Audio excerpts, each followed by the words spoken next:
What is up, beautifuls? Welcome back to another video with Makaiza and DSL, the way that we walk the path toward the sun together. Now, what we're going to talk about in this video is how not to judge, or how not to allow other people to judge you so easily. But this is part 2, because today we're going to dive in on what exactly it is that you like about other people.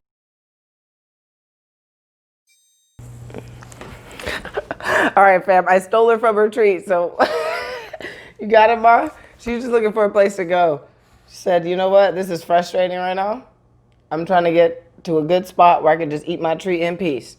That was cool. All right, baby, I'll let you go. Bye-bye.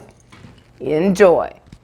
So, family, we like to judge other people, and we like other people to judge us as well.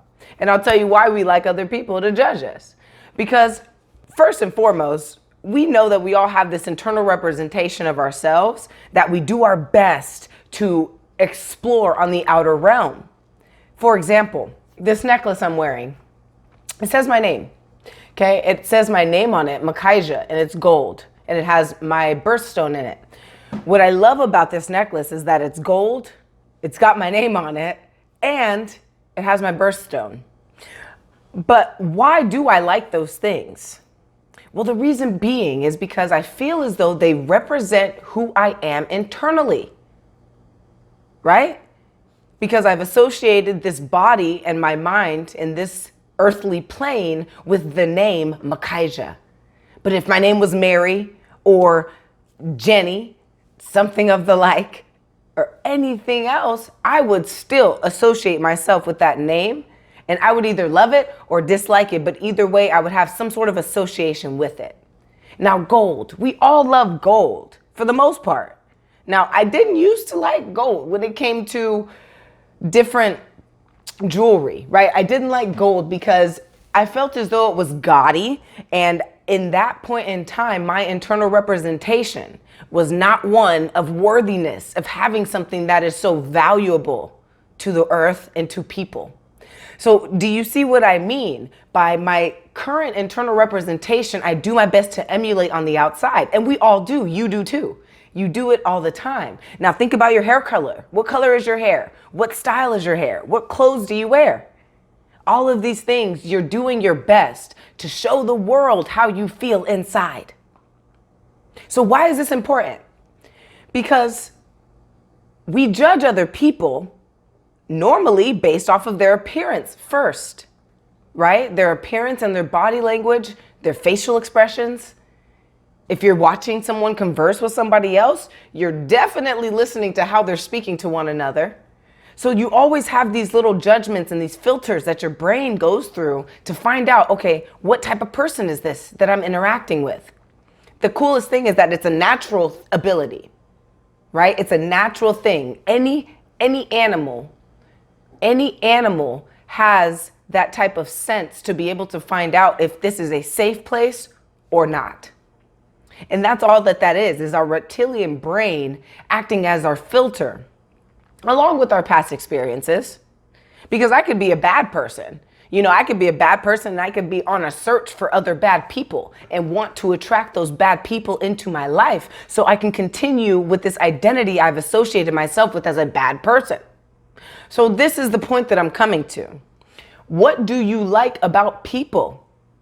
Why am I asking this particular question with this subject?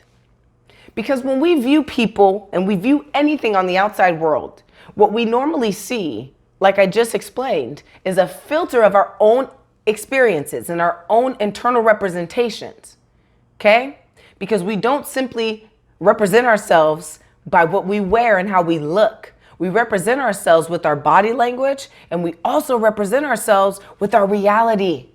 Everything that happens to us and how we perceive it. We are representing ourselves. We are reinforcing beliefs.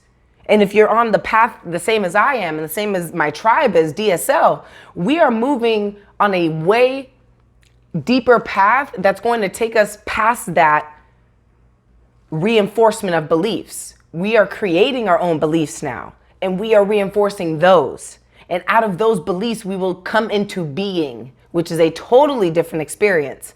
And I'm there with some portions of myself, not with all of them. So I don't know what it's going to feel like yet. And I'm so excited, as you can probably tell. You should be too. Because if you follow what I'm teaching and what I expel to you guys, you don't have to, but if you do, you're going to see all of this stuff lined up, and it's proof.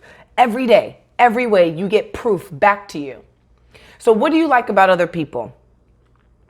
I want you to really pay attention to this question. What do you like about other people? There are about how many billions of people? What is it, 7, 9 billion or something close in the world? When we sit back and we're in our house or we're by ourselves and we're in our mind, what are our thoughts about other people? Are all people bad? All people good? There's a piece of each in everyone. The majority of people are good. The majority of people are bad. What are your beliefs behind that? How do you view other people? That right there gives you the answer to why you're either miserable, content, or happy most of the time. If you can't find something or multiple things that you like in other people, you will lack the same ability to do so with yourself. And in the video that I created called How to Not Let Other People Judge You, you guys know what happened in there if you watched it. I suggest you go watch that one. Because in that video, I outlined how everything that other people are judging you about, you're doing the same exact thing. And the same applies here. If you cannot find 1, 2, 3, 4, 5, even 10 great things that you like about somebody, about a lot of people, start with one, but eventually it will ripple into others. And I've done it, and I've had the effect happen where I found things that I liked about one individual that I did not specifically like this person, but I had to find something I liked about them so that I wouldn't drive my own self crazy. And so that I wouldn't allow their judgments on me to affect me. So I found one thing, and that one thing I was able to apply to multiple people with the same or similar characteristics of this one person I didn't like. Now, once I was able to apply all of that one thing to all of these people, guess what? I came up with 2 or 3 more things. And now I'm building a perspective that revolves around positivity. So what does that do for me, and what does that do for you? What that does for you is, first of all, lets other people off the hook, off of your hook at least. So you're providing a relief to the world. You're providing a relief of, I am not judging. I am not conforming. I am okay with who you are, which means I'm okay with who I am. That relieves an entire room. I know you have felt that vibe before, where people have been okay with who they are. If you've been in a room with me, you felt that vibe before. Because I am okay with who I am, therefore I grant permission to other people to be okay with who they are and how they are. Now, because of that simple thing, I'm now able to emulate a better environment, right? And so can you. You can do the same exact thing, because when you decide to, if you decide to take this and put it into action, even if it's today, imagine that one person that you just do not like. It can be someone from 5th grade, someone from kindergarten, someone from high school, college, it does not matter. Pick somebody, someone from your life right now. Pick somebody, but find one thing you like about them. One thing I'm going to challenge you on, since you're already doing the exercise, is to think of this one thing as not an appearance factor. So not their eyes, not their face, not their lips, not their hands, right? Possibly it can be their style or their creativity, how they put their clothes on. It could even be how they speak. It can be their use of certain vocabulary words. It can be how they treat their child. Think of it as something that is not necessarily appearance-based, and this is a challenge for you. And I bet you thought of something. Didn't you find something? So now think of someone who's close to that person, or the next time you meet someone who's close to that same person.